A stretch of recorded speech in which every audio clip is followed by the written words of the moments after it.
पंडित जी कही 50 सुधा आसीजे बोली।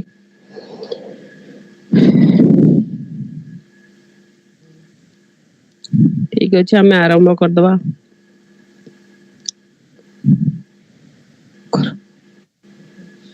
ओ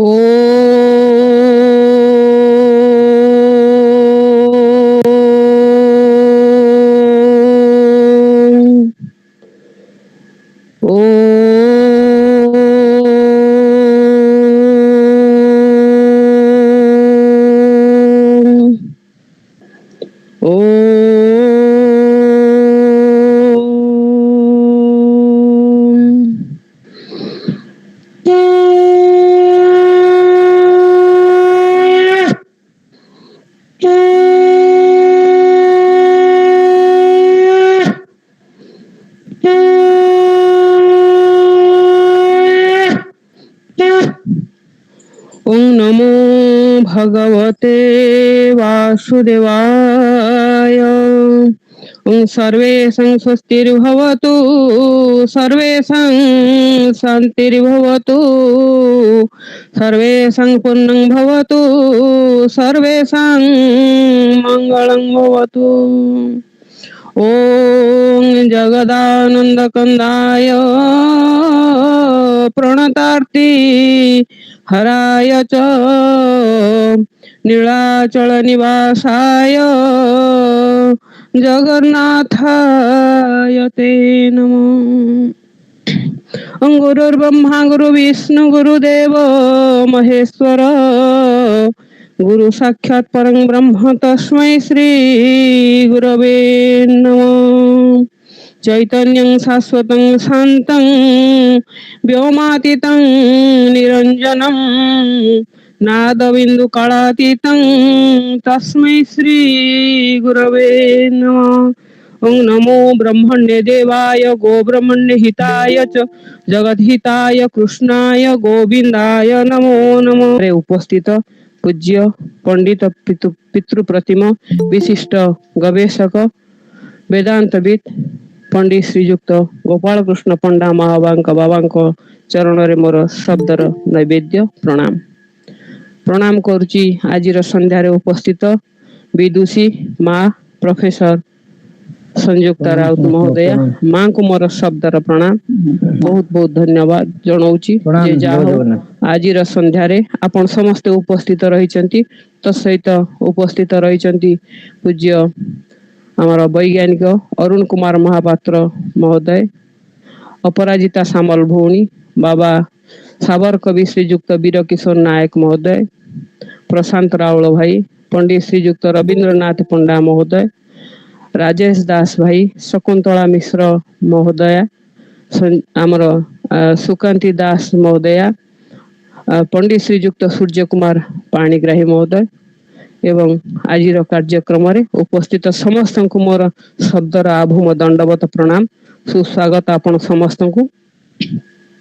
आज पंडित श्रीजुक्त लिंगराज चैनी महोदय जो श्रीराम भागवत ए श्रीराम भागवतर प्रथम चरणर शेष आज हेबे आउ से उपलक्षे पंडित जी सहमति प्रकाश करिसेंती। आज ए सत्संग रे उपस्थित रही श्रीराम भागवतर प्रथम चरण को आलोचना करिवे।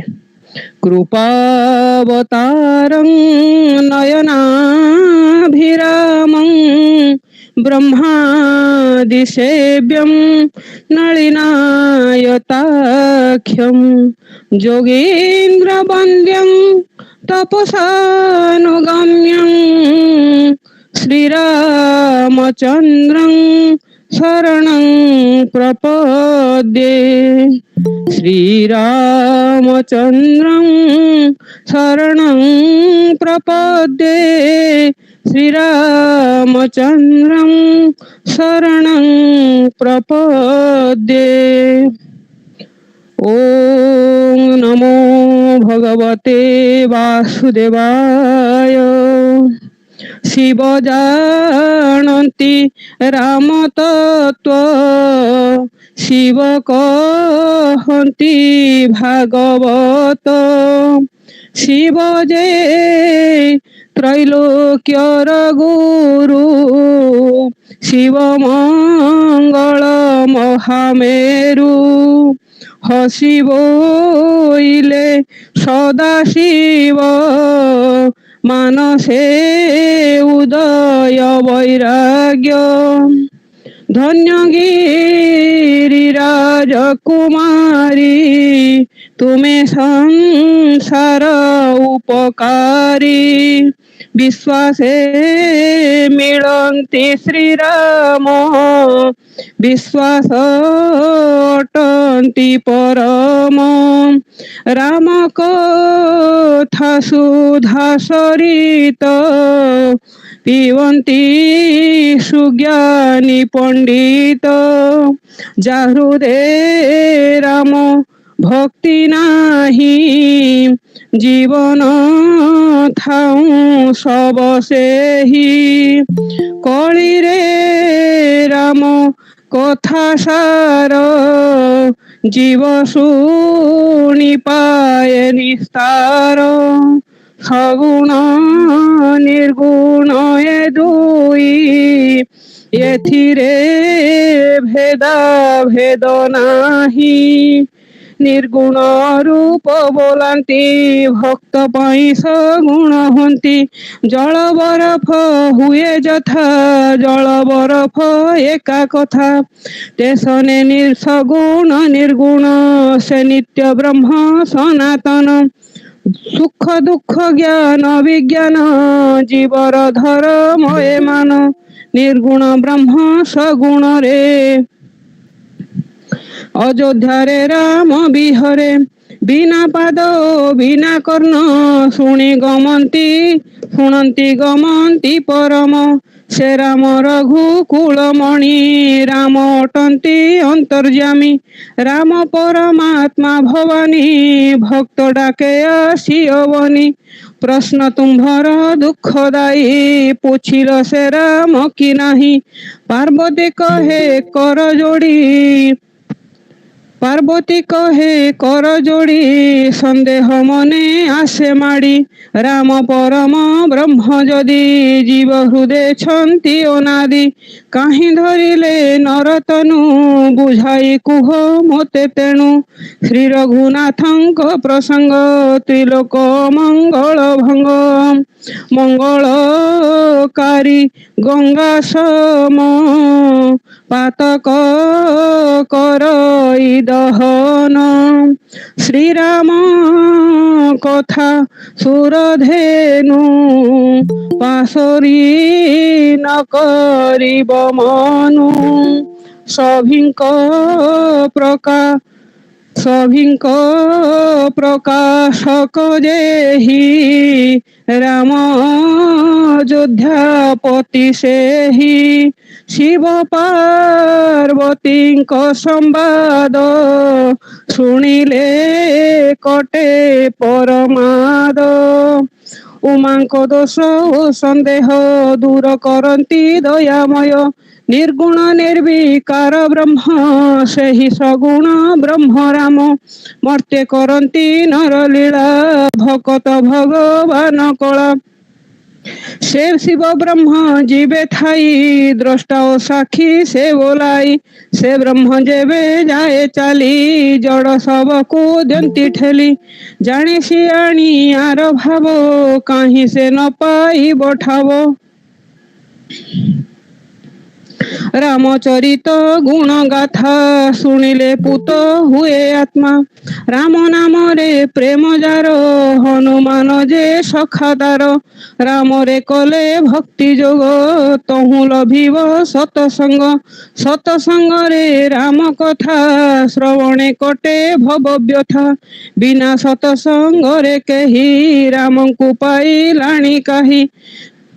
ବିନା ସତସଙ୍ଗରେ କେହି, ରାମଙ୍କୁ ପାଇଲାଣି କାହିଁ। ସତସଙ୍ଗତି ମୂଳ ମନ୍ତ୍ର ମନ ଜ୍ଞାନ ହୁଏ ପବିତ୍ର ରାମ ନାମକୁ କର ସାର ଘୁଞ୍ଚିବ ଦୁର୍ଗତି ଅପାର ଏହି ଶ୍ରୀରାମ ଭାଗବତ ପବିତ୍ର ପୁଣ୍ୟମୟ ଗୀତ ରାମରେ ହେଲେ ଅନୁରାଗ ତହୁଁ ଜନ୍ମିବ ବୈରାଗ ବୈରାଗରୁ ଜ୍ଞାନ ଜାତ ଜ୍ଞାନରୁ ଭକ୍ତି ପ୍ରାପତ ବିନା ଭକ୍ତିରେ ରାମ ନାହିଁ ଶାସ୍ତ୍ର ଏକଥା ଛନ୍ତି କହି ଭକତି ବୈରାଗ ଜ୍ଞାନ ତିନି ମିଳିଲେ ଶୁଭ କର୍ମ ସୀତାରାମ ଶିବ ଭବାନୀ ଏ ଚାରି ଚଉବର୍ଗଦାନୀ লিঙ্গরাজ কহই বাবু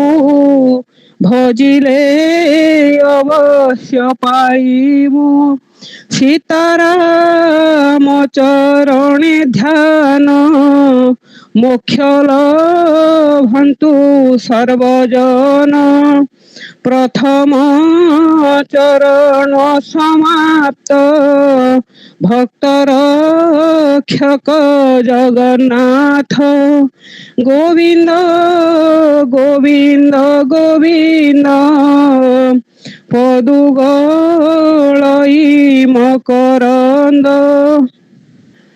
গোবিন্দ গোবিন্দ গোবিন্দ পদুগলই মকরন্দ ওং রামেতি রামভদ্রেতি রামচন্দ্রেতি वा स्मरन् नरो न लिप्यते प्राप्य भुक्तिं मुक्तिं च विन्दति ओम नमो भगवते वासुदेवाय रामं लक्ष्मण पूर्वजं रघुवरं सीतापति सुंदरं काकुस्तं करुणार्णव गुणनिधिं विप्रप्रियं धार्मिकं राजेन्द्रं सत्यसन्ध दशरथ तनयं श्यामलं शान्तमूर्तिं वन्दे लोकाभिरामं रघुकुलतिलकं राघवं रावणहरिं ओम जय श्री राम जय श्री राम जय श्री राम ओम नमो भगवते वासुदेवाय जा हो अति आनंद आ खुशी कथा आज आमे ये जो कार्यक्रम आरंभ करथिले श्रीराम भागवत ए श्रीराम भागवतर प्रथम चरण जहा आमे आरंभ करथिले आउ ताकू समाप्ति मध्य करिसंती ओडिसार जने यशस्वी कथावाचक विशिष्ट पालाकार ओडिया भाषा साहित्य तथा आध्यात्मिकतार प्राची दिगंतरे से जने अंतहीन संभावनार उद्यमान प्रतिभा रूपे प्रतिभात निरवच्छिन्न तांकर सृजनीर स्वीकृति आज कोटी ओडिया भाषा और साहित्य प्रेमिक हृदय फलक अलिभा स्वर्णाक्षर लिपिबद्ध जहा तांकर प्रेरणादीप्त प्रतिभादीप्त आकर्षणीय आदर्श व्यक्तित्व त्यागपूत जीवन आउ तांकर कथा तांकर कार्यक्रम माध्यम रे विभिन्न सत्संग माध्यम रे जो आलोचना तांकर ज्ञान ये समस्त भितरे आमे आज आकृष्ट होइचंती आउ से दिशा निर्देश करी चलीचंती ए देशर ए जातिर अगणित व्यक्तित्व को जी की भाषा साहित्य संस्कृति धर्म विभिन्न क्षेत्र रे से तांकर पदचिन्ह सुस्पष्ट रही दीर्घ दिन धरी से पाला करिचंती जहा कि तांको वाग्मितार परिचय दिए आज कृतज्ञतार प्रणाम जणेबी एभली एक पुस्तक आम केवल प्रणति महापात्र को साहित्यिक कविबंधु परिवार को से उपहार स्वरूप प्रदान करी आमको कृतार्थ करिसंती सेथिपई आमे गर्वित आ गौरवान्वित मध्य हे पूज्य आत्मन आपणकर एई भली ज्ञानदीप्त प्रतिभा माध्यम रे आपण केवल साहित्यिक कविबंधु परिवार को नुहे ये राज्यर ए देशर अगणित अनुष्ठान को अगणित व्यक्तित्व को आपण आकर्षित करंतु आ आपणकर ए जो भगवान कर वांग्मय कथा को प्रचार करंतु आपण को भगवान से भली ज्ञान आ से भली शक्ति प्रदान करंतु सदा सुस्थ आ निरोग रखंतु आपण को मु बार बार प्रणाम करूची सुस्वागत महाभाग आज रे कार्यक्रम रे निवेदन रखिथिली पंडित जी को से सर्वप्रथमे आमको ए प्रथम चरण टी आलोचना करिवे तापरे आमे भागवत स्कंद को जीवा आलोचना करबा पई। सुस्वागत महाभाग। आजिर व्यासासन उपवेशन करी ए श्रीराम भागवतर प्रथम चरण को कृपा करी टिका आलोचना करिवे। सुस्वागत महाभाग, सुस्वागत।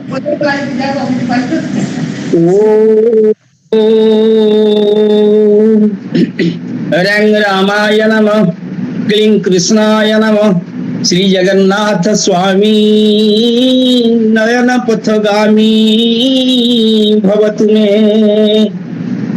सप्त कोटि महामंत्रा शीत विभ्रम कारका एक एव महामंत्र राम इत्यक्षर द्वयम्।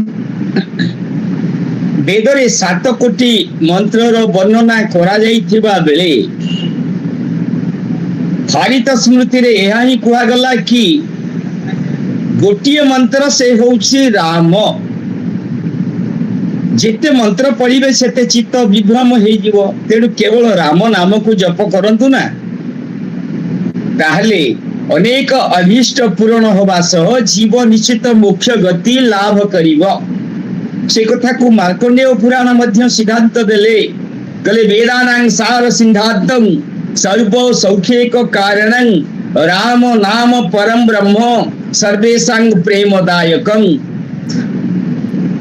वेदर सार सिद्धांत तत्व, सार सिद्धांत वार्ता हैला सबु सुखर जे कारण, जे होउचंती सुख दाता, से होउचंती केवल राम। आउ तांक नामटी होउछि कलि जुगरे एकमात्र पाथेय। तेणु सेई राम परम ब्रह्म सर्वेशां प्रेमदायकं। जदि थरे राम नाम नहीं दिया जाए ताहले समस्तंकर प्रेम हृदय रे सृष्टि हो जाए एवं 3 कोटी 3.5 कोटी लोम जो आम मानक देहरे अच्छी से सब उल्लसित हो जाए। से होउचंती प्रभु श्री राम।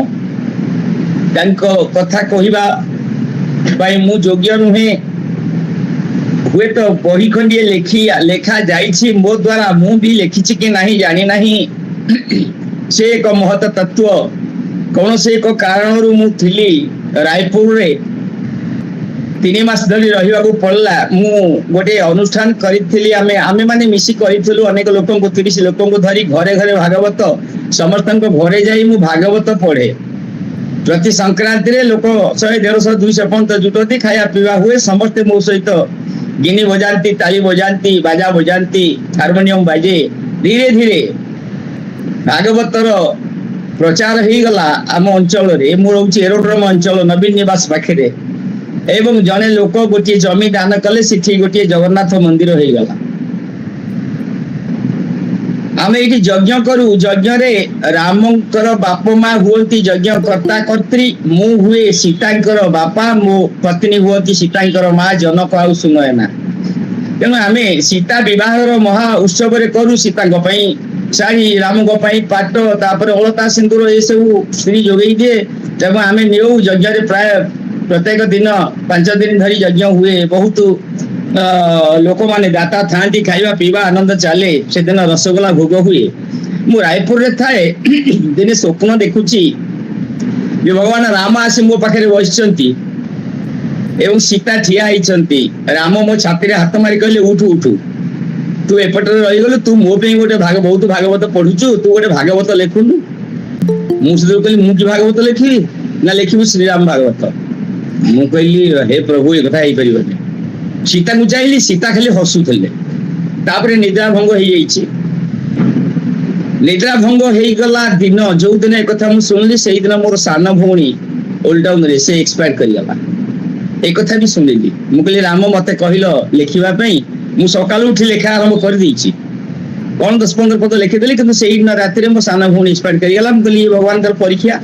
ठीक अछि, जहां हो सेठी बिना अस्त्र रे युद्ध कला बोली वही नहीं, पत्र नहीं, किछि नहीं, कथा नहीं। तेणु किछि किछि हे गला। तापरे धीरे धीरे पूर्ण करिया पे लागिला। तेणु कौन हो गला, यह भगवान कर सदिच्छा। मु मानि नहीं छी भगवान को, तांकर बिना करुणा रे किछि हबो नाही। तेबे आसंतु आमे संक्षेप आलोचना करिबा। मते सकाळे प्रणतिमा फोन करी कहले जे आपण टिके आलोचना करिवे। मु कहली मु तो कोन लिखिछि बोली आपण कहउछोंदी, आपण आलोचना ना करिवे ना, काई पाखरे बही नाही, मु पंडित मान को देई परिबिनी। ତେଣୁ ଆପଣ ତାର କପି ସଫ୍ଟ କପି ପଠାନ୍ତୁ ସମସ୍ତଙ୍କୁ ଦବା। ନେକ୍ସଟ ଟାଇମ ଆଲୋଚନା ଅନ୍ୟ ଚରଣ ଗୁଡା କରାଯିବ। ଆପଣ ଆଜି ଟିକେ ଦେଖିବେ, ଠିକ ଅଛି। ମୁଁ ସେଥିରୁ ଗୋଟେ ଜାଗାରେ ଥିଲା, ଗୋଟେ ଜାଗାରେ ମାନେ ଚାଲିଛି ଇଏ ଦେବୀ ଭାଗବତ ଆଲୋଚନା ଅମରେନ୍ଦ୍ରଙ୍କ ଗ୍ରୁପରେ। ସେଥିରୁ ମୁଁ କହିଲି, ଅମରେନ୍ଦ୍ର ମୁଁ ଆଜି ଦେବୀ ଭାଗବତ ଆଲୋଚନା କରିପାରିବି ନାହିଁ, ଏପଟେ ଟିକେ ରହିବି। ନା ଠିକ ଅଛି, ଆପଣ ଗୀତା କହିବେ। 8:30ଠୁ ଗୀତା କହିବାକୁ ମତେ ସେ ଦେଇଛନ୍ତି। ତେଣୁ ଆପଣ ମାନଙ୍କ ସମ୍ମୁଖରେ ମୁଁ ସେଇ ରାମ କଥାକୁ କହିବି। ଆଉ ପୂଜ୍ୟ ପଣ୍ଡିତଜୀ ଯେ ହଉଛନ୍ତି ଗୋପାଳ କୃଷ୍ଣ ପଣ୍ଡା, ସେ ତ ନମସ୍ୟ, ସମସ୍ତଙ୍କର ନମସ୍ୟ, ଅନେକ ଜ୍ଞାନ ଗୁଣର ଅଧିକାରୀ। ଏବଂ ଶ୍ୟାମ ସୁନ୍ଦର ଦାସ ମହାରାଜ ଅଛନ୍ତି, ସେ ଆମର ବଡ ଭାଇନା। ଏବଂ ପ୍ରଣତି ମା ଯେ ହଉଛନ୍ତି ସାହିତ୍ୟିକ କବି ବନ୍ଧୁ ପରିବାରର ସମ୍ପାଦିକା ଏବଂ ଜଣେ ଭଲ ଗାୟିକା। ତା ଛଡା ବୀର କିଶୋର ସାର୍ ଅଛନ୍ତି, ରାଜେଶ ବାବୁ ଅଛନ୍ତି, ଭାବଗ୍ରାହୀ ମିଶ୍ର ପଣ୍ଡିତଜୀ ଅଛନ୍ତି, ଏବଂ ଅନୁପମା ମା ଅଛନ୍ତି, ଶକ୍ତିପଦ ବାବୁ ଅଛନ୍ତି। ସମସ୍ତଙ୍କୁ ମୁଁ ପ୍ରଣାମ କରୁଛି। ଆପଣ ମାନେ ହଉଛନ୍ତି ଦିବ୍ୟାତ୍ମା, ଯୋଉମାନେ ଯୋଗ ଦିଅନ୍ତି ପରମାତ୍ମା କାର୍ଯ୍ୟରେ ସେମାନଙ୍କୁ ଦିବ୍ୟାତ୍ମା କୁହାଯାଏ, ପୁତାତ୍ମା କୁହାଯାଏ, ମହାତ୍ମା କୁହାଯାଏ। ମହାତ୍ମା ସେଇମାନଙ୍କୁ କୁହାଯାଏ ଯୋଉମାନଙ୍କ ଦ୍ଵାରା ମହାନ କାର୍ଯ୍ୟ କିଛି ସାଧନ ହେଇଥାଏ, ଯେମିତିକି ମହାତ୍ମା ଗାନ୍ଧୀ ଭାରତକୁ ସ୍ୱାଧୀନତା ଦେଲେ। ଦିବ୍ୟାତ୍ମା ସେଇମାନଙ୍କୁ କୁହାଯାଏ ଯୋଉମାନେ ଦିବ୍ୟ କଥା ଅମୃତରେ, ଭଗବତ କଥା ଅମୃତରେ କିଛି ସମୟ ବ୍ୟୟ କରିଥାନ୍ତି, ସେମାନଙ୍କୁ ଦିବ୍ୟାତ୍ମା କୁହାଯାଏ। ପୁତାତ୍ମା ସେଇମାନଙ୍କୁ କୁହାଯାଏ ଯୋଉମାନେ ତୀର୍ଥ ବ୍ରତ ଗମନ କରି ସାଧୁ ମାନଙ୍କର ସଙ୍ଗ ଲାଭ କରନ୍ତି ଏବଂ ସାଧୁ ସେବା କରନ୍ତି, ସେମାନଙ୍କୁ ପୁତାତ୍ମା କୁହାଯାଏ। ତାପରେ ଆପଣ ମାନେ ଜାଣିଛନ୍ତି ସାଧାରଣ ଆତ୍ମା ଆମେ ମାନେ, ଆମ ଦ୍ୱାରା କିଛି କାମ ହଉନାହିଁ। ଏବଂ ପ୍ରେତାତ୍ମା, ଆମେ ଏମିତି ଖାଇବୁ ବୋଲି ମାନବ ଜୀବନରେ ସବୁ କଥା ପେଟ ପୁରେ ନାହିଁ, ଉଦର ପୁରେ ନାହିଁ, ମନ ପୁରେ ନାହିଁ, ବୁଦ୍ଧି ପୁରେ ନାହିଁ, ବାରମ୍ବାର ଜନ୍ମ ନେଇକିରି ଆମେ ହେଇଯାଉ ପ୍ରେତାତ୍ମା। ଏଇ ହଉଛି ଆତ୍ମାର ସ୍ୱଭାବ। ତେଣୁ ଭଗବାନଙ୍କ କଥା ଯେତେବେଳେ ଲେଖିବାକୁ ମୋର ଇଚ୍ଛା ହେଲା, କହିଲି ନବାକ୍ଷରୀ ଛନ୍ଦରେ ମୁଁ ଟିକେ ଲେଖିବି ଯଦି ତାହେଲେ ଭଲ ହବ। ପ୍ରଥମ ପଦଟି ମୁଁ ବୋଲୁଛି। ମା ତ ସବୁଦିନ ବୋଲୁଛନ୍ତି, ଆପଣ ମାନେ ଶୁଣୁଛନ୍ତି, କଣ କେତେ ଦୂର ଗ୍ରହଣୀୟ ହଉଛି କଣ ହଉଛି ମୁଁ ତାହା କହିପାରିବି ନାହିଁ। ତେବେ ଶ୍ରୀରାମ ରାମ ରାମ ରାମ ଶ୍ରୀଧାମ ଶ୍ରୀ ପୁରୁଷୋତ୍ତମ। ଶ୍ରୀଧାମରେ ଶ୍ରୀକ୍ଷେତ୍ରରେ ଯିଏ ବସିଛନ୍ତି ସେ ହଉଛନ୍ତି ପୁରୁଷୋତ୍ତମ। ସେଇ ଜଗନ୍ନାଥଙ୍କ ନାମକୁ ନେଇ ରାମଙ୍କର 3ଟି ରୂପ ରାମ ରାମ ରାମ ରହିଲେ। ସେ ହେଲେ ଗୋଟିଏ ଅଗ୍ନିବଂଶୀ, ଗୋଟିଏ ସୂର୍ଯ୍ୟବଂଶୀ, ଗୋଟିଏ ଚନ୍ଦ୍ରବଂଶୀ। ଅଗ୍ନିବଂଶୀ ହେଲେ ପରଶୁରାମ, ସୂର୍ଯ୍ୟବଂଶୀ ଶ୍ରୀରାମ ଏବଂ ଚନ୍ଦ୍ରବଂଶୀ ବଳରାମ। 3ଟି ରାମ ଅବତାର ଦଶାବତାରରେ ଅଛନ୍ତି। ଏବଂ ତାରି ଭିତରେ ଶ୍ରୀରାମଙ୍କୁ ହିଁ କର୍ତ୍ତା ରୂପେ ନିଆଗଲା। ଶ୍ରୀରାମ ହଉଛନ୍ତି ହିରୋ ଯାହାକୁ କୁହାଯାଏ। ତେଣୁ ସେଇ ଶ୍ରୀରାମଙ୍କ କଥା ଯେତେବେଳେ କହିବାକୁ ଯାଉଛି, ସେ ରାମ ହଉଛନ୍ତି ଅବତାର, ଭଗବାନ ଜଗନ୍ନାଥ ହଉଛନ୍ତି ପୁରୁଷୋତ୍ତମ, ହଉଛନ୍ତି ଅବତାରୀ।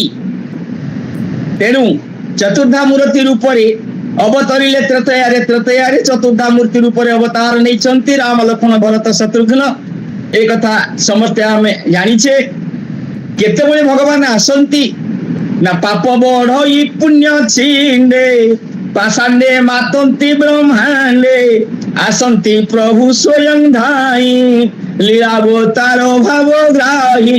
ଭଗବାନ ଆସନ୍ତି ଲୀଳା କରିବା ପାଇଁ, ଖେଳା କରିବା ପାଇଁ, ଭକ୍ତମାନଙ୍କ ସହିତ ବିନୋଦ କରିବା ପାଇଁ।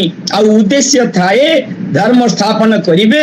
ଏବଂ ପାଷାଣ୍ଡ ମାନେ ଯେତେବେଳେ ବଢିଯାଆନ୍ତି, ଯେତେବେଳେ ଅଧର୍ମ ବଢିଯାଏ, ତାକୁ ବିଲୁପ୍ତ କରିବା ପାଇଁ, ସମାପ୍ତ କରିବା ପାଇଁ ଆସିଥାନ୍ତି। ଯେମିତି କୃଷ୍ଣ ଆସିଥିଲେ, ମହାଭାରତ ଯୁଦ୍ଧର ରଚନା ହେଇଗଲା ଏବଂ ପାଷାଣ୍ଡ ମାନଙ୍କୁ ସେ କଣ କଲେ ନା ବିଲୁପ୍ତ କଲେ। ସେମିତି ରାମ ଆସିଥିଲେ, ସେତେବେଳେ ରାବଣ ଆଦି ଯେତେ ଅସୁର ଥିଲେ ସମସ୍ତଙ୍କୁ ବିଲୁପ୍ତ କରିଥିଲେ। ପ୍ରତ୍ୟେକ ଅବତାରର ରହସ୍ୟ ରହିଛି, ଉଦ୍ଦେଶ୍ୟ ରହିଛି, କିନ୍ତୁ ମୁଖ୍ୟ ଉଦ୍ଦେଶ୍ୟ ହେଲା ଭକ୍ତ ମାନଙ୍କ ପାଇଁ ଭଗବାନ ଆସନ୍ତି ଲୀଳା କରିବା ପାଇଁ। ତାଙ୍କ ଲୀଳା ମାଧୁର୍ଯ୍ୟ ଲୀଳା। ସେ ମାଧୁର୍ଯ୍ୟ ଲୀଳାରେ ଥରେ ପଶିଗଲେ ମନ ପୂର୍ଣ୍ଣ ହୁଏ ନାହିଁ। ଯାବତ ଜନ୍ମ ତାବତ ମରଣ, ଯେତେ ଜନ୍ମ ନେଲେ ମଧ୍ୟ ଭଗବାନଙ୍କର ମାଧୁର୍ଯ୍ୟ ଲୀଳା। ଆମେ ଯିବା ଦଶମ ସ୍କନ୍ଧକୁ, ଭାଗବତ ଚାଲିଛନ୍ତି, ମାଧୁର୍ଯ୍ୟ ଲୀଳା ଆସିଯିବ, ଭଗବାନ ଶ୍ରୀକୃଷ୍ଣ ଜନ୍ମ ହେବେ, କେତେ ସୁନ୍ଦର ତାଙ୍କର କଥା ରହିବ। ତେଣୁ ଏଠି କବି ମାନଙ୍କୁ ମଧ୍ୟ ଗ୍ରହଣ କରାଯାଇଛି। ସେମାନେ ହଉଛନ୍ତି କିଏ? ସେ ନା ଶାରଳା ଦାସ अच्युतानंद दास अनंत राम जसवंत जगन्नाथ एमाने होउछन्ति स्वयं अंतर्यामी एवं सुजिले साहित्य भंडार आम ओडिशार आदिकवि होउछन्ति सारला दास जे कि साहित्य भंडार ओडिशा साहित्य को ओडिया साहित्य को रुद्धिमंत करिसन्ति प्रथम कवि होउछन्ति सारला दास एवं यही साहित्य अच्छे नवरस एतरे 9टा रस अच्छी से रस होउछन्ति किए श्रृंगार वीर करुण भूत हास्य भयानक विवत्स रौद्र संताच नवधा कीर्तिता रसा साहित्य आमे जेतेबेले पाठ करिवा गल्प पाठ करिवा उपन्यास पाठ करिवा सेतेबेले आमे 7टी 9टी रस को पाइबा श्रृंगार वीर करुण अद्भुत हास्य भयानक विभत्स रौद्र शांत भगवान होउछन्ति शांत विग्रह तेणु शांताकारं भुजग शयनं ए होउछन्ति शांत रूप नारायणकर रूप श्रीरामकर रूप ए जो 9टी रस से 9टी रस को नहीं नव चरणर सृष्टि हेछि 9टी चरण करा जाइछि एतद भिन्न दशम रे उत्तर रामचरित को रखा जाइछि एई बही रे बहीटी छोटिया हेछि 320 पेज मात्र हेछि एवं राम को कथा को जत्पर नास्ति शब्द माध्यम रे स्वल्प शब्द माध्यम रे बड़ कथा को आधार करा जाइछि तेणु बड़ राम कथा ए राम कथा को लेखिया पई शह शह वर्ष मध्य बीती जीवो जहा हो जेतिकी संभव भगवान कर जेतिकी करुणा सेतिकी हेछि एवं ओडिया साहित्यर सारथी कवि सम्राट भंज भक्त कवि भक्त चरण दास एवं नंद किशोर दीन कृष्ण दास राधानाथ राय गंगाधर मेहर से को प्रणाम करा जाई कोन करा जाईछि ना भगवान तमे आसी मो उर धाम रे बस एतिकी कुहा जाईछि गुरु को प्रणाम करा जाईछि कुहा जाईछि जे गुरु हेले हे नर देह गुरु गुरु साक्षात विष्णुमय तेणु गुरु ब्रह्मा गुरु विष्णु आमे कहि थाउ गुरु होउछन्ति विष्णुमय गुरु को छोट बेले केबे जानिबनी एठी लेखा जाईछि कले गुरु छाट बाजिले चाट से चाट हुड़े नाही बाट गुरुकर छाट बाजिले चाट अर्थात शिष्य बाट हुड़िबो नाही आजिकल तो मार कमिगला गुरु मार देले तांको नारे केस हैला हाईकोर्ट है तेणु गुरु को केबे भी आमे न्यून करवानी गुरु होउछन्ति सेही माने जो माने गुणातीत एवं रूप वर्जित सेही माने जो माने ब्रह्म दर्शन कराई थांती निजे ब्रह्मदर्शी हवा सह शिष्य को ब्रह्म दर्शन कराइबारे जो माने सक्षम तांको ही गुरु कुहा जाए तेणु आमे माने तो ब्राह्मण घरे आमे गुरु करिथुलु जतबेले व्रत हो गला उपनयन संस्कार गुरु हमको बतैथिले मोर मने पड़े गछ चढ़िबो नाही पानी रे बुड़िबो नाही निया रे खेलिबो नाही एई कथा बतैथिले व्रत हो उपनयन विधि किंतु परवर्ती गुरु जे होउछन्ति आमे तो शिक्षा गुरु भाव रे आसी गले आमे पाठ पढ़ले बीए एमए इत्यादि कथा पढ़िले तेणु तापरे जतबेले दीक्षा आमे नेलु दीक्षित हेलु कोनोसे एक आश्रम रे से दीक्षित जो संस्था से हमको तांको बाटरे पाठ पढ़ेले किंतु गुरु आमर होउछन्ति गुरु परंपरा को जदि आमे भेद करिबा रहस्य कथा से होउछन्ति नारायण तापरे हेले ब्रह्मा ब्रह्मांग परे नारद नारदंग परे व्यास व्यासंग परे सुख सुखंग परे सुत मुनि तापरे सौनकादि मुनि एवं ये जेते मुनि ऋषि रहिले एमाने वेदांत को प्रणयन कले वेद को पाठ पढ़िले तेणु गुरु होउछन्ति स्वयं विद्या अटई स्वयं गुरु विद्या होउछि गुरु एवं विद्वान होउछन्ति गुरु जो माने विद्या को आयत करिसन्ति जा विद्या सा विमुक्त है विद्या तो ताकू कुहा जीवो जे मुक्तिर संधान जोगई दबो सेही होउछन्ति विद्या तेणु हमको विद्या साधन करबा को पड़िबो जानिबा को पड़िबो विद्या होउछि ज्ञान ज्ञान करोति कल्याणं एवं गुरु को कथा परे जगन्नाथ जगतनाथ जगन्नाथ श्री जगन्नाथ ब्रह्म तत्व जगन्नाथ होउछन्ति पूर्ण ब्रह्म परम ब्रह्म दारु ब्रह्म से होउछन्ति तत्व रूपी तांका तत्व विषय रे जानिबा को पड़िबो एवं जने साधारण पाला वाला बोली हमको कहती आमे जेतेबेले पाला करिया जारे पाला वाला आसिले पाला वाला पेंडाल जिवे तांको दियो खाया को दियो चाह दियो सब कथा तेणु आमे कौन करू गणे नारायणे रुद्रे अंबिके भास्करे तथा भिन्न भिन्न कर्तव्य पंचदेव नमस्तुते गणेश नारायण शिव अंबिका जे दुर्गा आ भास्कर एई पंचदेवता को जदि परिचित करैछि विश्व रे किए बा भारत वर्ष रे किए बा ओडिशा बुकुर किए से होउछन्ति पालावाला काहेकि ना हमर आदिम पुरुष माने पंचायतन एई पांचटी देवता को जानी भी पूजा करुले प्रथम सूर्य को पूजा करुले तापरे धीरे धीरे गणेश नारायण रुद्र अंबिका भास्कर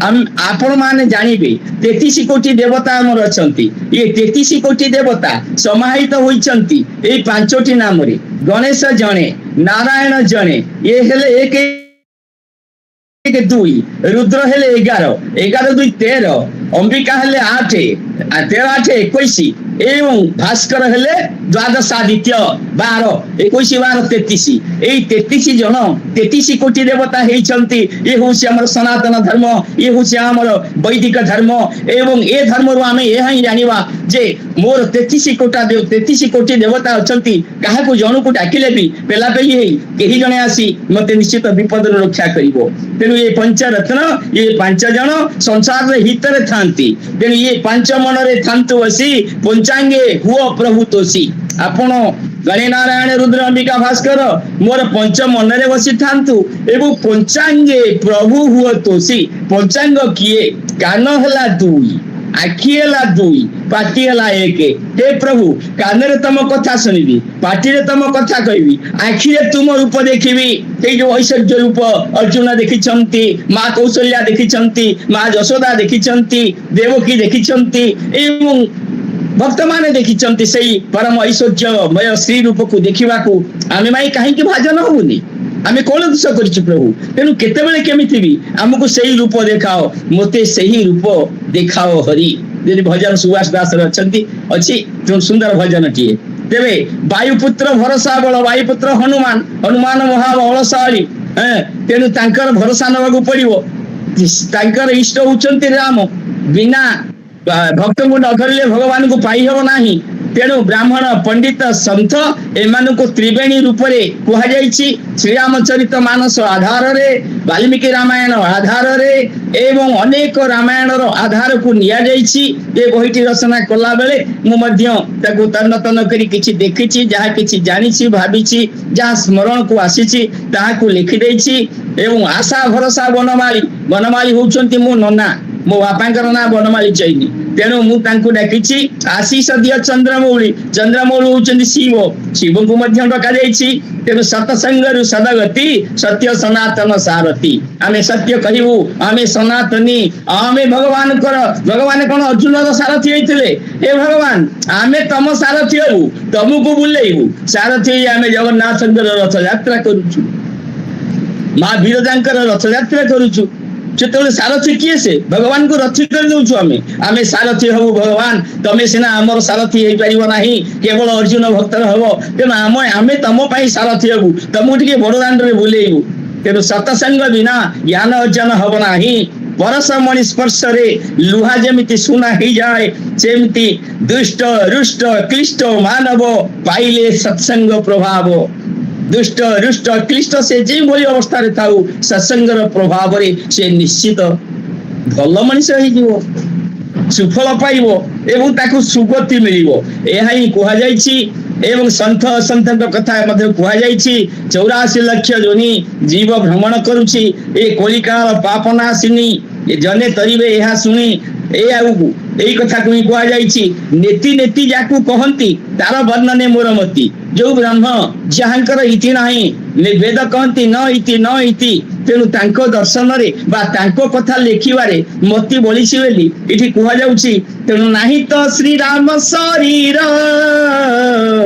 राम नाम जे बलियार कलि जुग रे राम नाम बलियार आपण देखंतु जने जते बेले मरि जाउछि सेते बेले आमे ताकू नउछु श्मशान को कहउछु राम नाम सत्य हे कलि जुग रे सत्य अछि एकमात्र जेतबेले कलियुग प्रवेश कला परीक्षित देखिले गोटे वृषभ ठिया कि तार 3टा पाद नाही गोटे पाद अछि से पादटी होछि सत्य तेबे जहाउ सत्य होउछन्ति किसे ना राम नाम तेणु राम नाम सत्य है बोली आमे कहि आसुछु ये होछि ज्वलंत प्रमाण राम नाम रो महत्व तेणु जदि सत्संग नाही ताहले दुख ही दुख मिलिबो ତେଣୁ ଏଠି ସମସ୍ତଙ୍କୁ ଚେତନା ଦିଆଯାଇଛି ଜୀବ ଜଗତକୁ।